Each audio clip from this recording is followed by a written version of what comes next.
Almost every single MMO is either trying to be WoW or EverQuest or Ultima Online. So you have all of these games that are constantly focused around trying to be something that was in the past. And what I like about Pax Dei, at least, is that it seems like this is a game that has a view, like a vision for the future. Not a vision for how can we make something that worked 20 years ago work again. Pax Dei and Ashes of Creation are the future of MMOs. After witnessing Ashes of Creation's development over the last 3 years, seeing Baldur's Gate 3 end up in a Game of the Year state, and then watching NCSoft try to scramble around last minute to fix a game that nobody asked for, it's made me realize... Oh yeah, Throne and Liberty. I'm gonna play that. Unfortunately, they took out autoplay, so I'll actually have to play it. Open development is a very viable and preferable way forward for gaming, at least in my opinion. And today, I'm going to talk about this in relation to Ashes of Creation and Pax Dei. But before we get into that, our beautiful patrons and coped out the wazoo Twitch subs and I would love for you to that's a lot of people. Grab yourself a Coca-Cola, because open development obviously isn't for everyone. And when it comes to a project as huge as an MMO, open development can come across as a double-edged sword. However, the negatives far outweigh the positives in my opinion, and today I'm going to attempt to convince you that I am not completely brain dead. Okay. Now, with all that bollocks out of the way, let's begin, shall we? Open development. I feel like open development is, it's good for people that care and bad for the general public. Because the general public is stupid. That's the big issue. So, it's no secret that corporate-led games over the last 15 years or so have slowly drained the soul out of gaming. Companies are no longer willing to take risks, the games that come out are very safe and uninspired, with the exception of a few, of course, and monetization has become a huge push over an actual well-made game. Pre-order... Well, it's not a well-made game. There's a well-made monetization structure that a game is built around. So he has to understand how this works. Microtransactions, optional subscriptions, and cosmetics to label them all in their entirety. However, since about 10 years ago or so, a new era began to slowly grow within the gaming space. Early access games. These were indie developers oozing with passion, but lacked... Keep in mind, tons of early access games have been huge success stories, and do you want to hear one of them? Baldur's Gate 3. I played Baldur's Gate 3 in 2020 or 2021, and it was in early access. I played it so long ago, I forgot that I bought the game. So early access is not a bad thing. The funding to get their game off the ground, and although the idea of charging for an unfinished game back in the early days was frowned upon, it seems that has become the norm for AAA companies nowadays as huge, Well, it is different, but like the thing is, like, Starfield didn't release in early access. Well, they didn't market it as it was in early access. So like, this is different. Like, the AAA devs, what they do is they release games in early access, but they say they're not in early access. This is a little bit different. Billion-dollar franchises released with so many bugs that you'd think they were inspired by Chronicles of Valeria. But this becoming the norm for AAA has allowed the gaming community as a whole to accept the early access way of development, as this method has delivered us some of the most amazing games in history. Yeah, I think early access is simply a tool. It's simply a method of development, and it is neither fundamentally good or bad. Don't Starve, Subnautica, and the latest game added to the legendary indies, Valheim. Interestingly, you'll notice that all of these games are from the survival genre, but there is a history of non-survival games succeeding as well. Surely, right? Which brings us to the present. Unfortunately, as early access became accepted by the masses, many projects appeared on the scene. Oh, Dream World. Oh my god. Do you guys remember this game? Oh no. This was probably the worst one. I really have to say it. I think it was the worst one. That didn't have good intentions. Kickstarter was the home for most of these, and we are still yet to have a successful Kickstarter project actually release. Yeah.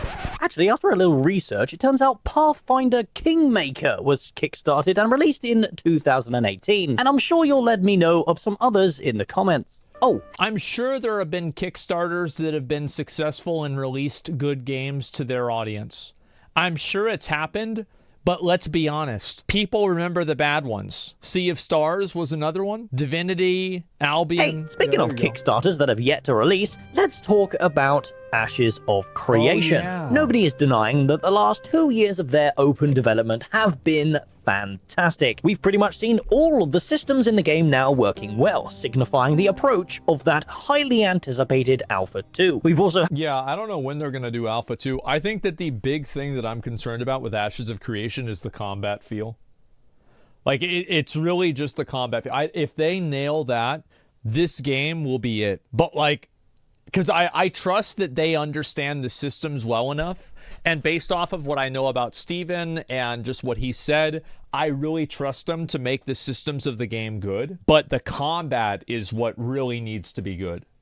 That matters more than anything else. Had some fantastic teasers without spoiling anything significant, and the insight to how much work goes into an MMORPG has really taught me to respect what was released in the past. But as of this week, a new game has arrived on the scene that has taken the MMO community by storm with a different style of development that isn't quite as involved as Ashes of Creation, which means now we can talk about something that actually exists. By the way, there's actually an extremely good chance that I'm going to be able to interview one of the developers for Pax Dei in maybe the next week even. I don't know exactly when it's going to happen. So, you know, again, like we'll be fielding questions from the what do you call it?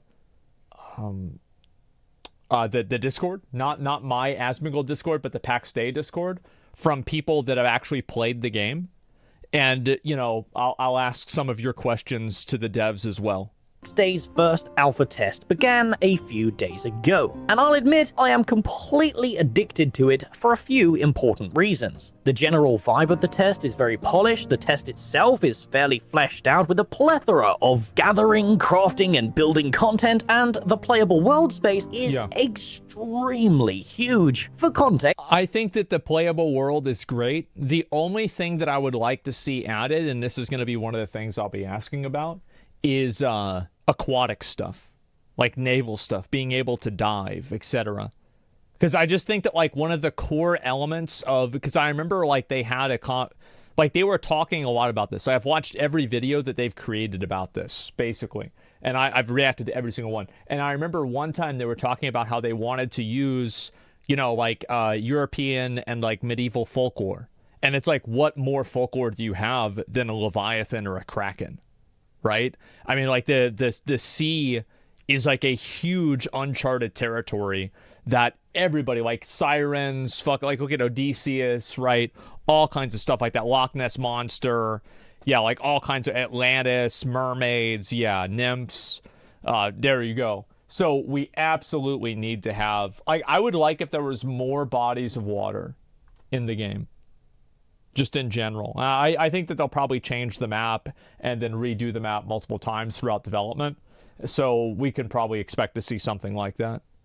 So yeah, I really, really like this game. And especially like what it has the potential for. Now, obviously, like, the weakness with this game right now is the combat. Because, like, we don't know what the combat is going to look like after they fix it. It takes about 2 hours to actually run from one side of the playable space to the other. It's huge. And by God, the Unreal Engine 5 graphics definitely make that an enjoyable experience. Now, well, I think also a big factor for those of you guys that have played the game, because obviously my PC is very good. I have a 4090. How was the graphic quality for you? Because I felt like it was really great. Like, I was genuinely impressed at how far the draw distance and everything was. Although Pax Dei is taking a very similar open development route to Ashes of Creation, that would be showing us early iterations of their alpha gameplay, fixing bugs as we report them, and just... I love how Narc has played so much Valheim that he's just conditioned to have 3 food buffs at the same time, one of them being meat for health and the other one being berries for stamina. Like, and this one kind of being an in-between.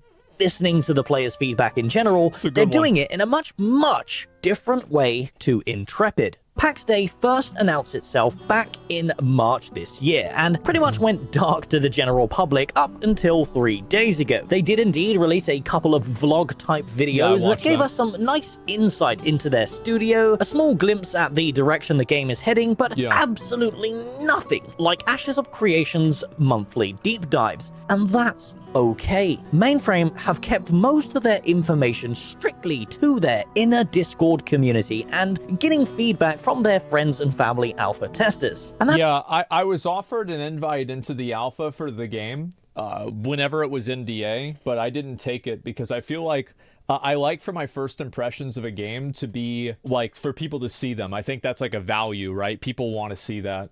Has resulted in the product that we see today, so this much less public method is also a very viable option for success. Now, let me get one thing straight here. I am by no means trying to pit these two games together. I am a huge MMORPG fan and also a survival game enjoyer, and This game is, where the fuck is he? I'm trying to think where he is on the map. Maybe he's over by that other lake town that, like, we walked by. Yeah, I don't know. Anyway, yeah, I don't know why. Like, this game doesn't seem like it's going to be a game that you have to, like, regularly do a lot of stuff in. I think this game is going to be very much kind of like New World in a way, where, like, you don't have a bunch of, like, weekly activities that you kind of, like, have to do. It's just, like, the content is out there, you can do the content, and if you don't do it, it's okay. You just catch up whenever you can. Because it's made as a sandbox game. And, like, usually sandbox games don't have that kind of stuff. I need to go over to where he's at and steal all that clay. Holy fuck, that's a lot. I don't even think Pax Dei is trying to appeal to the same audience as Ashes of Creation anyway. You see, people in my personal community have... I do think that there are going to be a lot of people. Like, how many of you guys are excited for Ashes of Creation and for this game?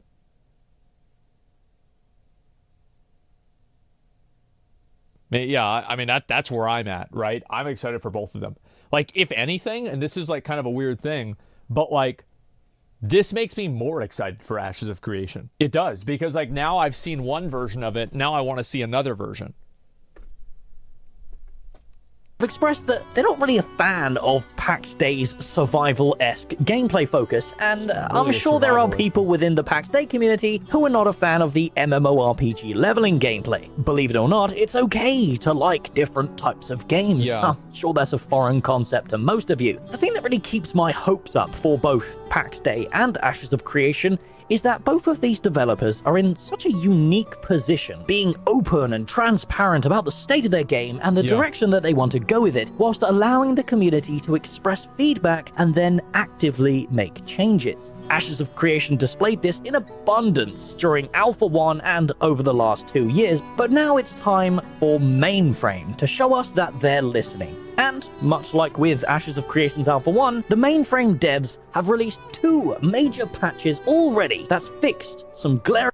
I can kind of talk about this a little bit, is that the developers gave me a ton of live updates whenever I was playing the game about things that they're planning on for the game. Like, for example, they told me that signs were planned.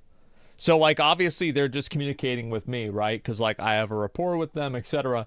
But, like, it wasn't like they were telling me this and, like, oh, don't tell the audience. Like, they were like, yeah, this is what our plans are. This is what we're going to do. So I think they have been very open with it, and they've made changes and responded to things almost in real time. So I would consider this, like, very positive. That's a good thing, though? It is. Bugs, and don't even get me started on the upcoming combat overhaul. I cannot wait to see the future of this game. Now, to conclude, I just want to talk about the timescale because I think it's important to look at the future of these two games and reflect upon both of their development times. Pax Dei started development in 2019, likely spending the majority of that time concepting their ideas, recruiting devs for their team, and planning out the in-depth crafting mechanics that we see in-game today. However, as Pax Dei announced after Unreal Engine 5 released, I suspect the majority of this game's development cycle has been made within Unreal Engine 5. The use of Nanite and Lumen in this game has really, truly blown me away, and I'm gonna be really curious to see what the actual nighttime in this game looks like. Because if you've watched me play, you'd know that the nighttime in the game, it only gets to about dusk, and then it resets back to daytime. So, like, I think that the nighttime isn't really decided. Now, maybe this is an unpopular opinion, but I hope nighttime is dark as fuck, with, like, maybe a few stars in the sky or something, but I hope it's dark as fuck so you can barely see anything. Just for immersion purposes. Because this is why. That if that experience is really bad, then they can scale it back. But if they make it bright, they can never make it dark after that. You see the point is? Because like players don't want to feel like they're having something taken away from them. So I would love to fucking see that. They'll just have a moon with dynamic lighting. Oh, they will. I mean, I'm sure they will. But it just won't be as strong. Just like moon phases have different nights? Yeah, sure.